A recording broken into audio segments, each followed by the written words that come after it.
शासन निर्णयाच्या अनुषंगाने ठाणे तालुक्यामध्ये रोजगार हमी योजनेअंतर्गत उपजिल्हाधिकारी रोजगार हमी यांनी बांबू लागवड कशी करावी याबाबतचं मार्गदर्शनपर शिबिर पाशा पटेल बांबू लागवड समितीचे अध्यक्ष राज्यमंत्री दर्जा तसेच परिवहन मंत्री प्रतापजी सरनाईक यांच्या अध्यक्षतेखाली शाहू फुले आंबेडकर भवन येथे पार पडले। या सदर शिबिरामध्ये ठाणे जिल्ह्यातील आदिवासी बांधवांना जे वनपट्टे देण्यात आलेले आहेत त्या वनपट्ट्यांवरती बांबूची लागवड कशी करावी या संदर्भात मार्गदर्शन करण्यात आले। श्रमजीवी संघटनेचे अध्यक्ष विवेकजी पंडित यांची ही संकल्पना होती। त्यानुसार ठाणे तालुक्यात आदिवासी बांधवांना त्यांच्या जमिनीमध्ये बांबूची लागवड कशी करावी याबाबतचं मार्गदर्शनपर शिबिर आयोजित करण्यात आले होते। यासाठी बाळाराम भोईर यांनी पुढाकार घेऊन सर्व आदिवासी बांधवांना एकत्र करून या शिबिरामध्ये मोठ्या संख्येने उपस्थित होते। सदर शिबिरामध्ये माननीय पाशा पटेल यांनी मोलाचं मार्गदर्शन केलेलं असून बांबू लागवड का करावी व त्याचे काय फायदे आहेत याबाबत सविस्तर माहिती दिली आहे। तसेच परिवहन मंत्री प्रतापजी सरनाईक यांनी देखील मंत्री म्हणून शासनामार्फत आपणास जे काही सहकार्य लागेल ते सहकार्य आम्ही करायला तयार आहोत याबाबतचं आश्वासन संबंधित आदिवासी बांधवांना दिलंय। तसेच श्रीपाश पाटील यांना जी काही शासनामार्फत मदत लागेल 100% करू असं आश्वासन दिलंय। ठाणे तालुक्यामध्ये तहसीलदार उमेश पाटील व नायब तहसीलदार दिनेश पैठणकर यांच्या प्रयत्नानं सदरचा कार्यक्रम आयोजित करण्यात आला होता। तसेच श्रमजीवी संघटनेच्या पदाधिकाऱ्यांनी देखील या कामामध्ये अतिशय मोलाचा वाटा उचललाय।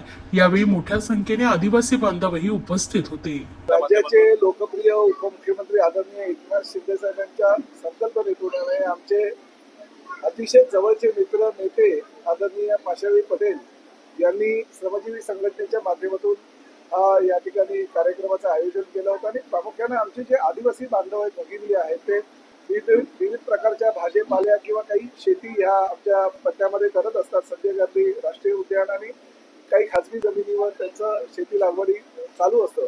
परंतु जर बांबूची लागवड केली तर त्यातून मिळणारे उत्पन्न हे फार मोठ्या प्रमाणात असतं आणि बांबूच्या लागवडीसाठी राज्य शासनाच्या वतीनं सुद्धा अनेक योजना राबवल्या जात आहेत। त्या योजनांची माहिती देण्यासाठी आणि बांबू लागवड किती योग्य आहे ती करणं किती गरजेचं आहे हे पटवण्यासाठी पाशा पटेल या ठिकाणी आज आले होते। मी त्यांचं माझ्या मतदारसंघामध्ये शिंदे साहेबांच्या वतीनं आणि माझ्या वतीनं मनापासून अभिनंदन करतो, त्यांना शुभेच्छा देतो आणि भविष्यामध्ये आमच्या आदिवासी बांधव भगिनींना मोठ्या प्रमाणात या बांबू लागवडीच्या माध्यमातून आर्थिक स्रोत उत्पन्न होईल आणि त्यांना अतिशय चांगल्या प्रकारची सुविधा उपलब्ध होईल। हे जे करतायत त्यासाठी त्यांना मी मनापासून आभार व्यक्त करतो। विवेक भाऊ पंडित यांचा मनापासून आभार व्यक्त करतो की त्यांनी अतिशय चांगल्या प्रकारे पुढाकार घेऊन हा उपक्रम बनवला। आपण बघताय की 107 वर्षांचं रेकॉर्ड मुंबईमध्ये पावसाने मोडलं, 123 वर्षाचं रेकॉर्ड दिल्लीमध्ये पावसाने मोडलं। हे वर्ष पृथ्वी स्थापन झाल्यापासूनच उष्ण वर्ष होतं, म्हणजे एका बाजूला तापमान वाढतंय दुसऱ्या बाजूला पाऊस पडतं। हे सगळं कारण ग्लोबल वॉर्मिंगमुळे झाडाची संख्या कमी झाली आहे आणि डिझेल आणि कोळसा जाळण्याचं प्रमाण वाढलंय, म्हणून हे सगळं होऊ लागलेलं आहे।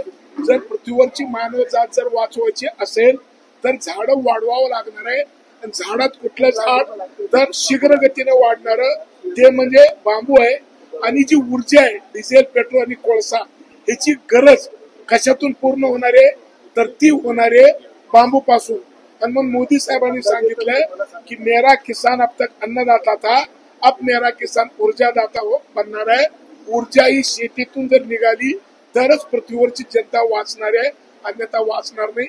हा संदेश बांबूच्या माध्यमातून आम्ही लोकांना देतो। बांबू लागवडीची मानस असणार आहे आता आपण सरनाईक साहेबांनी बोलताना बघितलं की एकनाथ शिंदे साहेबांनी 7 लाखाची योजना आणली आणि आता देवेंद्र फडणवीस साहेब एका म्हणजे शेतकऱ्याची इंडस्ट्री बांबूची इंडस्ट्री उभी करायला 4,300 कोटी रुपये देणार सांगितलंय। पालघर आणि ठाणे या 2 जिल्ह्यामध्ये या वर्षी 1 कोटी रोपाची लागवड होईल।